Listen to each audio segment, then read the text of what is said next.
Amici della bici e dei monopattini elettrici, benvenuti a questo nuovo video. Un video che definirei imprevisto.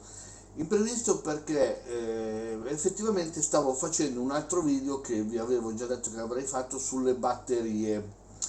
E proprio mentre stavo editando questo video, ogni volta che apro le mie email non c'è volta che non c'è sempre qualcuno che mi chiede la stessa cosa, e cioè: mi consigli quale kit montare sulla mia bicicletta?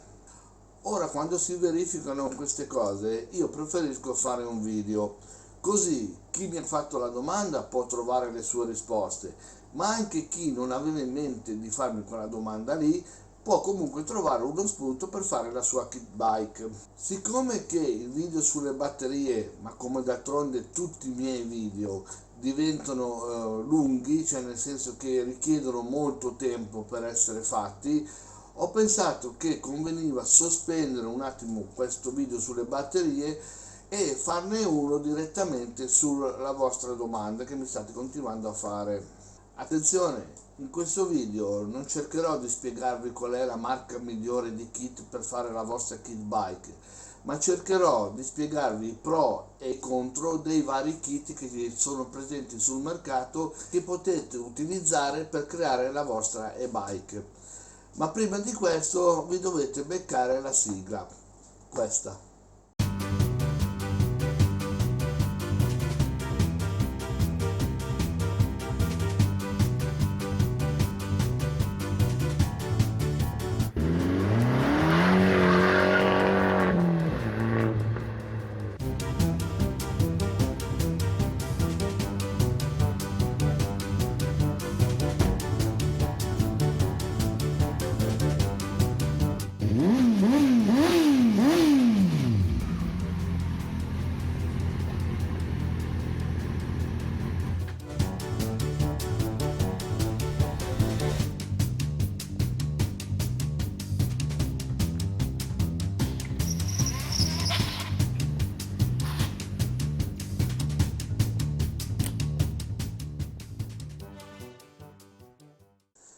Quando decidiamo di trasformare la nostra bicicletta in una bicicletta elettrica, dobbiamo tenere in considerazione alcuni fattori. Questi fattori sono determinati dall'uso che intendiamo fare della nostra bicicletta elettrificata.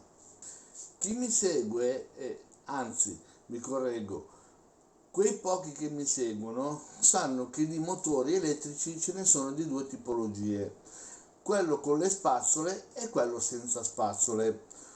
Ora io parlerò solo di quello senza spazzole, perché? Perché quelli con le spazzole ormai sono motori che vengono utilizzati quasi esclusivamente sui monopattini. La prima cosa che dobbiamo decidere per il nostro kit è se vogliamo avere una bici a norma oppure una bici, diciamo tra virgolette, illegale. Se optiamo per una bici a norma di legge, occorre quindi attenerci all'articolo 50 del codice della strada.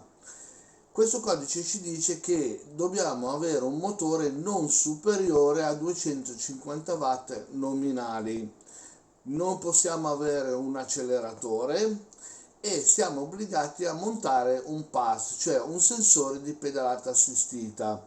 Questo cosa serve? Serve praticamente a far girare il motore solo quando noi pedaliamo. Quando smettiamo di pedalare, il motore si deve arrestare completamente. Se invece vogliamo una bici più potente, ovviamente andiamo fuori norma, quindi avremo un mezzo che non potrà circolare sulle pubbliche strade. Però qui si apre veramente un mondo, nel senso che possiamo scegliere qualsiasi cosa, quindi potenze che vanno ben oltre i 250 watt, possiamo montare l'acceleratore, possiamo non mettere il pass e tutti altri accessori che diciamo sulla bici normale non potremmo utilizzare. Detto questo, tre sono i kit che possiamo montare sulla nostra bicicletta: l'anteriore, il centrale e il posteriore. Ovviamente questo significa che dove andremo a posizionare il nostro motore, lì avremo la nostra trazione. Quindi sul motore anteriore avremo la ruota anteriore che gira, col motore che gira. In quello centrale avremo un motore messo al centro che tramite la catena farà girare la ruota posteriore. Il posteriore ovviamente sarà un motore al mozzo che girerà con trazione posteriore. Ora vediamo quali sono i pro e i contro di questi tre kit. Cominciamo con l'anteriore. Il kit a trazione anteriore è sicuramente il più facile da montare. Basta sostituire la ruota originale anteriore con quella motorizzata e in pochissimo tempo avremo il nostro kit già montato.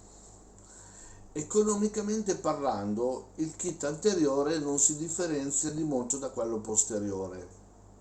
Il montaggio di un kit anteriore è veramente alla portata di tutti, ma attenzione, non è tutto oro quello che luccica. Se il kit che andiamo a montare non supera i 250 watt, quindi siamo a norma di legge, non ci sono grossi problemi. Ovviamente dobbiamo tenere sempre a mente che abbiamo un motore, cioè una ruota anteriore, che è quella che ci trascina. Questo non crea grossi problemi sull'asfalto normale, ma su certe pavimentazioni, magari bagnate, può anche succedere che ci scappa l'anteriore.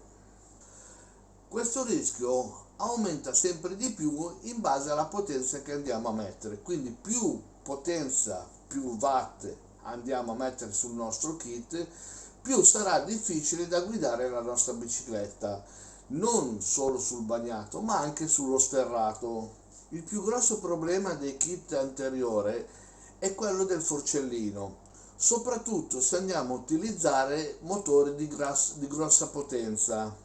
Dobbiamo sempre tenere a mente che la struttura della bicicletta e soprattutto le forcelle non sono state fatte per avere un motore a trazione. Riassumendo, quindi il kit anteriore ha come vantaggio la facilità di montaggio. Lo svantaggio è che soprattutto sul bagnato e su un certo tipo di pavimentazione bisogna fare un attimino di attenzione. Se poi abbiamo intenzione di utilizzare motori potenti, allora dobbiamo anche assicurarci di avere delle forcelle diciamo molto robuste e soprattutto il forcellino va molto rinforzato.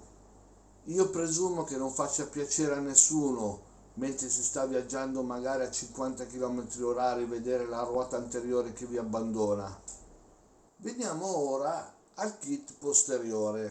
Il motore posteriore, che come tipologia è uguale a quello anteriore, quindi un mosso motorizzato che fa girare la ruota. Anche qui l'installazione prevede la sostituzione della ruota originale con una motorizzata. A differenza però di quello anteriore, qui a complicarci la vita c'è catena e cambio. Una cosa a cui dovete prestare attenzione è la larghezza del carro. Infatti non tutte le biciclette hanno la misura uguale, quindi se andiamo a installare un kit su un carro troppo stretto, ecco che dobbiamo sforzare il telaio, cioè allargare il telaio per farci stare dentro appunto la ruota. Ricordiamo che il mozzo, essendo motorizzato, è molto più largo del mozzo normale. A differenza, se ci troviamo un carro invece largo, ecco che dobbiamo andarlo a spessorare, quindi andare a riempire lo spazio che manca per poterlo stringere e tenerlo ben fermo. Anche qui, come sul kit anteriore, consiglio di fare molta attenzione sul forcellino. Anche se è vero che c'è meno possibilità di farsi male, però se il motore comincia a girare e si mangia il forcellino, che succede? Succede che i fili che escono dal motore e vanno fissati sul telaio si torcono e quindi praticamente si spezzano e lì poi è un casino perché bisogna aprire il motore e sperare di riuscire ad andare a risaldare tutti i fili. Se questo non si riesce a fare, bisogna buttare via il motore, oltre ovviamente a tornare a casa pedalando. Il vantaggio del motore posteriore è che praticamente abbiamo una bicicletta che si comporta come un motorino. Il motore posteriore rende più facile e divertente guidare soprattutto sullo sterrato. Inoltre, se decidiamo di utilizzare la nostra bicicletta soprattutto sullo sterrato, in questo caso fare le salite sarà per forza obbligatoriamente necessario avere un motore posteriore. Molto bene. Ora veniamo al motore centrale. Il kit a motore centrale che ho volutamente lasciato per ultimo perché qua dobbiamo spendere un po' di parole in più. Iniziamo subito col dire che montare un motore centrale ha senso se sulla nostra bicicletta abbiamo un cambio. Il montaggio di un motore centrale è molto più complicato di montare un motore posteriore e soprattutto un motore anteriore. Difficilmente le staffe di fissaggio che ci vengono date insieme al kit si adattano perfettamente alla nostra bicicletta. Bisogna quindi tener conto che andranno effettuate quasi sicuramente delle modifiche e molto probabilmente sarà un continuo limare, tagliare e adattare. Il fissaggio è molto importante in un motore centrale perché durante l'utilizzo non si deve assolutamente muovere. Se è vero che il montaggio è rognoso, è anche vero che però l'utilizzo di un motore centrale abbinato al nostro cambio è veramente un'esperienza incredibile. A parità di potenza, sia un motore posteriore sia un anteriore non riusciranno mai a darci le sensazioni e anche le prestazioni di un motore centrale. Un motore che utilizza il cambio ci dà la possibilità di usare la nostra bicicletta su qualsiasi percorso. Tra il motore e il cambio c'è la catena e questo può essere motivo di problemi. Anche se montiamo un motore legale, quindi da 250 watt, che è il minimo sindacale, sono comunque una potenza che va ben oltre la potenza delle nostre gambe. È come se invece di esserci una persona sola che spinge sui pedali ce ne fossero tre. Ovviamente poi più si sale di potenza, più tutti gli organi interessati saranno stressati. Non dimentichiamoci che sia il cambio che la catena del nostro mezzo non sono stati concepiti per un utilizzo con un motore, ma bensì con le nostre gambe. La forza che le nostre gambe imprimono sui pedali è molto diversa dalla potenza che imprime un motore.